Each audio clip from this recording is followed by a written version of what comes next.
warahmatullahi wabarakatuh. Alhamdulillah wassalatu wassalamu ala Rasulillah wa ala alihi wa sahbihi wa man tabi'ahu wa mawalah. Ada 5 pertanyaan. Pertama, orang tua saya orang tidak mampu, ekonomi saya juga tidak baik. Mana yang saya dulukan, istri atau orang tua?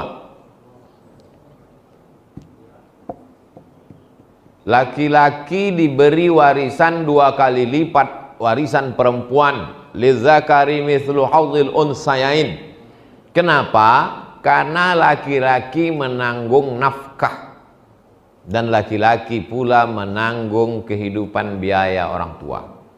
Jadi kalau posisinya emaknya ayahnya susah, lalu istri anak juga tanggungan, mana yang didulukan? Tak ada yang didulukan, dikebelakangkan, karena lapar tak bisa ditunda. Itulah maka kami buat program pembagian beras, namanya SPBU. Apa kepanjangan Ustaz? Sedekah Pangan Bersama UAS. SPBU, Sedekah Pangan Bersama UAS. Setiap hari Jumat semalam bagi-bagi beras 11 ton 11 ton 300 kilo. Bagi bapak ibu yang mau memberi beras, bawa beras. Yang tak sanggup membawa beras, transfer ke nomor berikut ini. Yang tak sanggup transfer, kami kirimkan relawan kami. Tak mau juga ngasih beras, tengoklah. Bukan saya mengancam, hadis ada. Allahumma ati munfiqan khalafa, kata malaikat. Siapa yang mau bersedekah, maka berilah ganti ya Allah, kata malaikat. Tapi ada malaikat satu lagi berdoa, Allahumma ati mumsikan talafa. Siapa yang tak mau bersedekah, binasakanlah ya Allah. Aku tak percaya hadis tuh. Katanya binasa, tetanggaku tak pernah sedekah, mobilnya mewah, rumahnya besar. Bukan masalah itu, tak ada barokah. Anak ganteng-ganteng, homo. Cantik-cantik, sakau. Bini selingkuh. Laki dilarikan pelakor. Tak ada barokah hidup. Kita mau cari rezeki itu banyak dan barokah. Jadi kalau pilihannya antara 2, emak lapar, bini lapar. Ada pula orang katakan, durukan orang tua, matilah bini kau.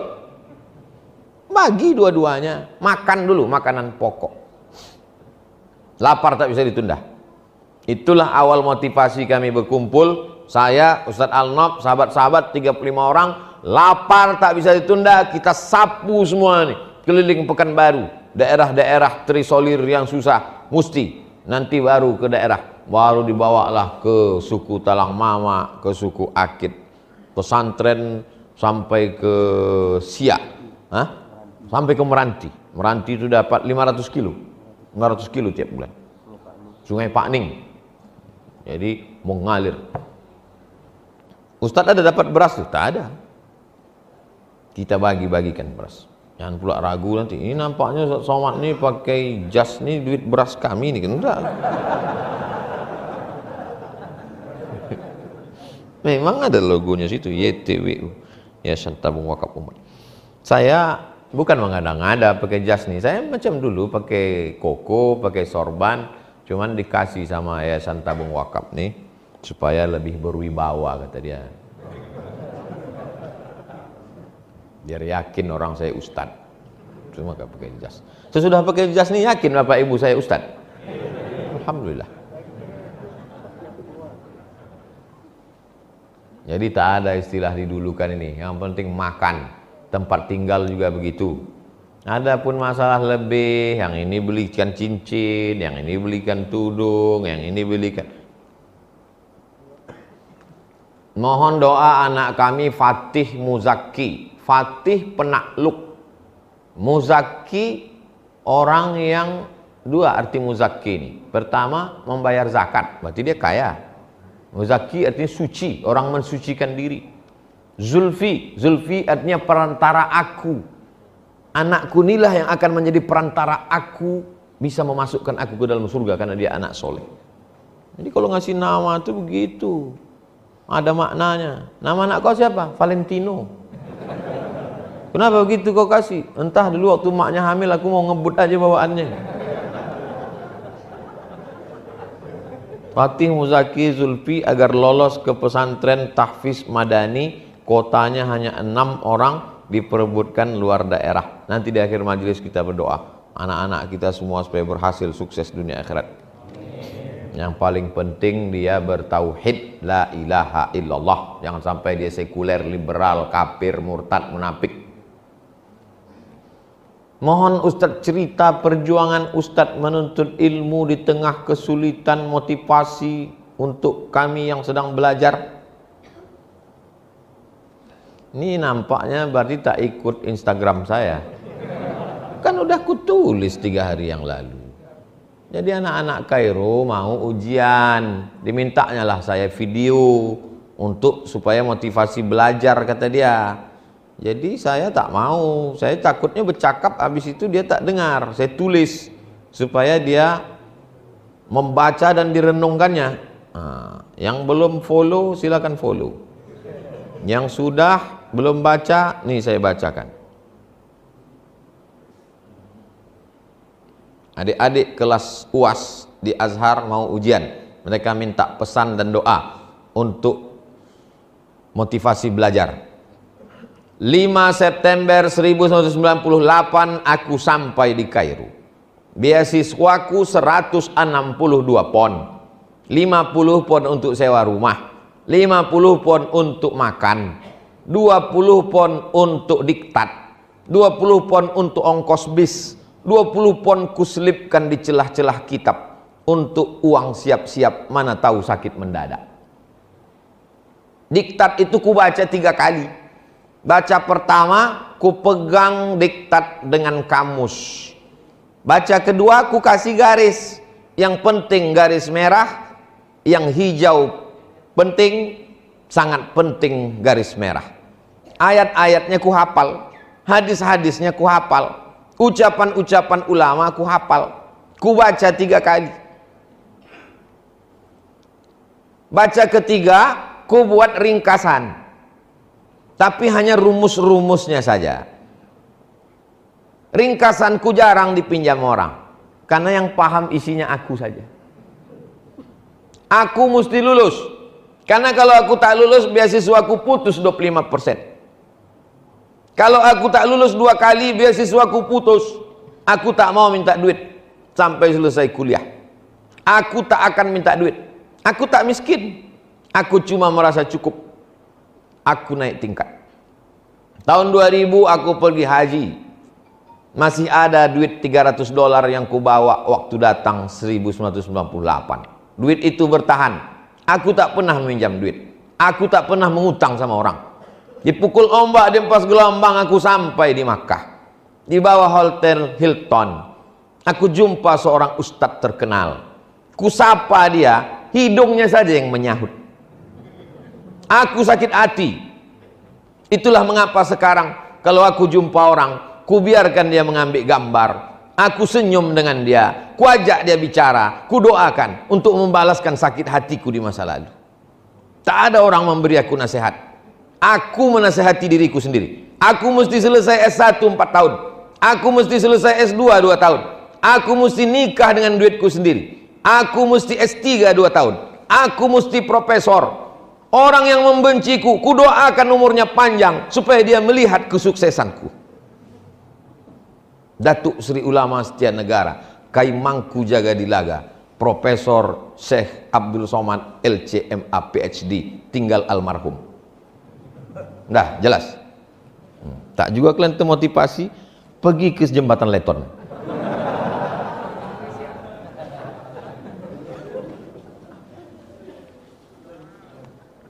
Semoga Ustadz sehat selalu, amin. Sebelumnya mohon doanya untuk kedua putra saya, semoga bisa menjadi penghafal Quran. Nanti di akhir majelis kita doakan semua anak kita jadi penghafal Quran, ya Allah. Ada yang mau saya tanya Ustadz, bagaimana kiat memotivasi anak agar bisa menjadi penghafal Quran? Anak-anak itu tak usah dimotivasi, dipaksa aja. Kau kutinggalkan di pesantren. Nak mau, Mak. Kalau tak mau, kutinggalkan kau di panti asuhan. Kita ini nggak hafal Quran kan karena tak dipaksa orang tua kita kan. Coba kalau dipaksanya kita dulu, hafal Quran kita ini sekarang. Jadi anak-anak itu paksa aja, nanti dia berterima kasih sama kita, sayang sama kita. Hafal Quran. Sayang bukan dikasihkan dia handphone mahal. Sayang bukan dikasih dia sepeda motor, knalpotnya dipotongnya, selewat dia di masjid, disumpah orang satu masjid. Sayang sama dia bukan dikasih dia mobil, kacanya hitam, dibawanya anak gadis orang, dia playboy cap tupai. Sayang sama anak bukan dikasih dia kamar sendiri, TV-nya sebesar bioskop, main game online dia, tak tahu dia sembahyang, tak tahu dia tamu, tak tahu dia menegur orang, tak tahu dia adat istiadat, tak tahu dia kepada Allah. Itulah orang tua yang memajusikan anak. Sayang sama anak, masukkan dia pesantren. Selalu saya sampaikan, TK Quran, SD Quran, SMP Quran, SMA Quran. Masalah dia kuliah mau kemana, terserah. Anak saya, keponakan saya mesti belajar pesantren. Saya mengantarkannya ke Ihsan Boarding School. Kau mesti di sini, nak. Anak adik saya.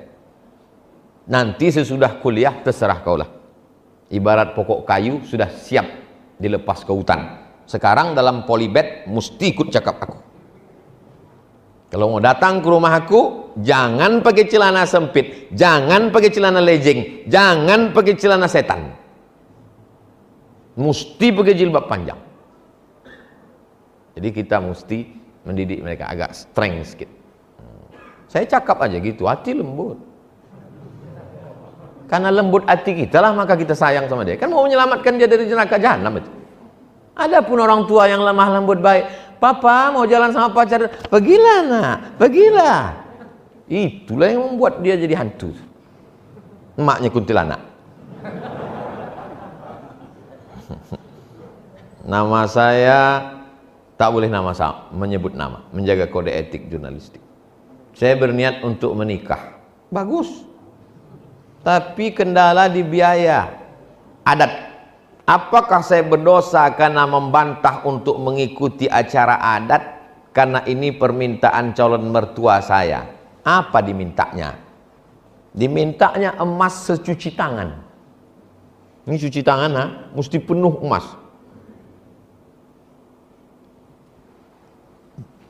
Adalah jumpa saya ibu-ibu di Masjid Ar-Rahman. Ustadz, ya bu, anak saya mau nikah. Nikahkanlah kata saya. Saya mau dia memiliki kepribadian Pak Ustadz. Mobil pribadi, rumah pribadi. Jadi anak itu sekarang, ya saya biarkan aja pacaran dulu. Setiap malam Ahad, Sabtu malam Ahad dia boncengan, dia pergi, dia jalan-jalan, ibu menanggung dosanya. Dosa apa Pak Ustadz? Cuman makan bakso kok. La ilaha illallah. Mau kadang orang ini makan di daun daripada makan di pinggan. Ini bukan zaman Siti Nurbaya. Orang tinggal di rumah kayu dijolok pakai lidi dari bawah. Ini zaman hantu. Maka kalau kita biarkan anak kita ini, dia akan jadi gondoruo pacaran sama kuntilanak. Anaknya tuyul. Nikahkan. Iyakunu fuqara. Kalau jantan yang datang itu susah, kasih dia modal bantuan. Saya tulis di kertas. Aku Abdul Somad, ini ku kasih cincin sekian gram. Kalau nanti kau mau nikah nak, datang laki-laki itu kurang mampu, jadikanlah ini sebagai maharnya. Anak itu masih kecil lagi, beda saya.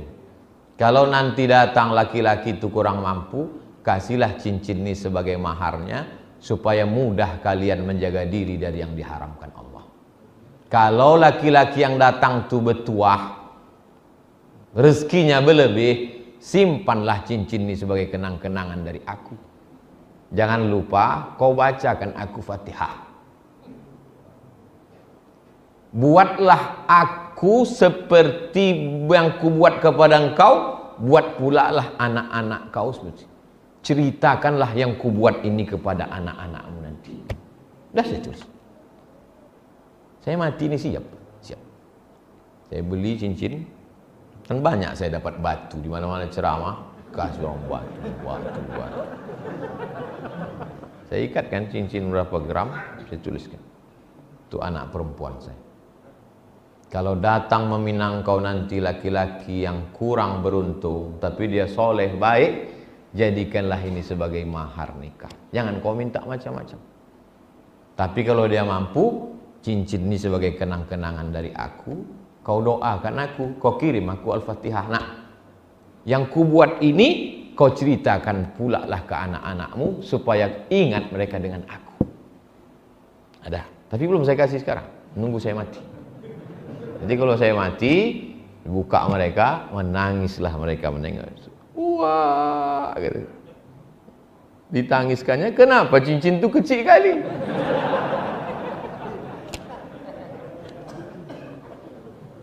Bapak-bapak, ibu-ibu yang memahalkan mahar karena hanya untuk dunia, berzina dia, sesudah hamil baru dinikahkan dengan paksa, hidup sekali. Buatlah berarti. Jangan sampai menyesal. Akad nikah yang mestinya sakral dan suci, disitulah kau mengamuk. Ku nikahkan engkau dengan anak mahar habis ni, jangan kau datang dengan ku sipakkan dari kepala kau. Ngamuk.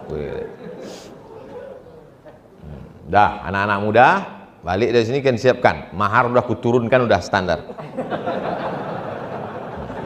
Sebelum mati bapak ibu ini berubah, majulah kalian. Insyaallah Yayasan Tabung Wakaf akan membuat nikah masal nanti. Anak-anak muda kalian pinang, jangan kalian minta bawakan pinang sama saya, nanti saya diterima bapak ibu nih. Ala hazihi niyah wa kulli niyatin sholihah. Al-Fatihah. A'udzu billahi minasy syaithanir rajim. Bismillahirrahmanirrahim. Alhamdulillahi rabbil alamin. Ar-Rahmanir Rahim. Maliki yaumiddin. Iyyaka na'budu wa iyyaka nasta'in. Ihdinas siratal mustaqim. Siratal ladzina an'amta 'alaihim ghairil maghdubi 'alaihim waladdallin. Amin. Allahumma shalli ala sayyidina Muhammad wa ala ali sayyidina Muhammad. Assalamu alayka ya Rasulullah. Allahumma inna natawassalu alaika wa sanassalu ilaika bisirril Fatihah. Kami mohon kepada engkau dengan kemuliaan surat Al-Fatihah, wa bijahi nabiyika Muhammad sallallahu alaihi wasallam, dengan kemuliaan Nabi Muhammad sallallahu alaihi wasallam, an taqdi hajatina, tunaikan segala hajat-hajat kami ya Allah, wa tuballigh maqasidana, sampaikan maksud-maksud niat baik kami ya Allah. Ya muyassir kulla asir, engkau memudahkan segala yang sulit, fayassir lana umurana umurud dunya wal akhirah, mudahkan urusan dunia urusan akhirat. Allahumma la sahla illa ma ja'altahu sahla wa anta taj'alul hazana idza syi'ta sahla. Allahumma ja'al abna'ana wa banatina min huffazil Qur'an wal hafizat, jadikan anak-anak kami menjadi para penghafal Quran. Allahumma faqihhum fid din, dalamkan ilmu agama mereka. Wa 'allimhut ta'wil, ajarkan mereka pemahaman Quran yang benar. Allah maftah lahum futuhal arifin, bukakan pintu hati mereka untuk beramal soleh dengan ilmu yang sesuai ahlu sunnah wal jamaah ya Allah. Wahfazhum min kulli su' wa syar, jaga anak-anak kami dari segala perbuatan tercela. Allahumma dafa'anhumul ghala wal waba wal fahsya wal riba wal zina wal munkar. Selamatkan anak-anak kami dari riba, dari narkoba, dari zina, dari LGBT, dari perbuatan keji dan mungkar. Allahumma rzuqnal istiqamata ala syariatil gharra wa tariqatil bayda. Berikan kami istiqamah dalam agama yang benar ini ya Allah. Allahumma jma'na ma'al habibil mustafa fi jannatikal ula. Satukan kami dalam surga jannatul firdaus bersama Nabi Muhammad sallallahu alaihi wasallam. Allahumma khtim lana bi husnil khatimah wa la takhtim alaina bi su'il khatimah. Rabbana atina fid dunya hasanah wa fil akhirati hasanah wa qina adzabannar. Wa sallallahu ala sayyidina wa maulana Muhammad wa ala alihi wa sahbihi wa sallam walhamdulillahi rabbil alamin. Taqabbalallahu minkum minna wa minkum taqabbal ya karim. Terima kasih perhatian Bapak Ibu, mohon maaf segala silap, salah cakap, tak berkenan di hati dan lain sebagainya. Kita jaga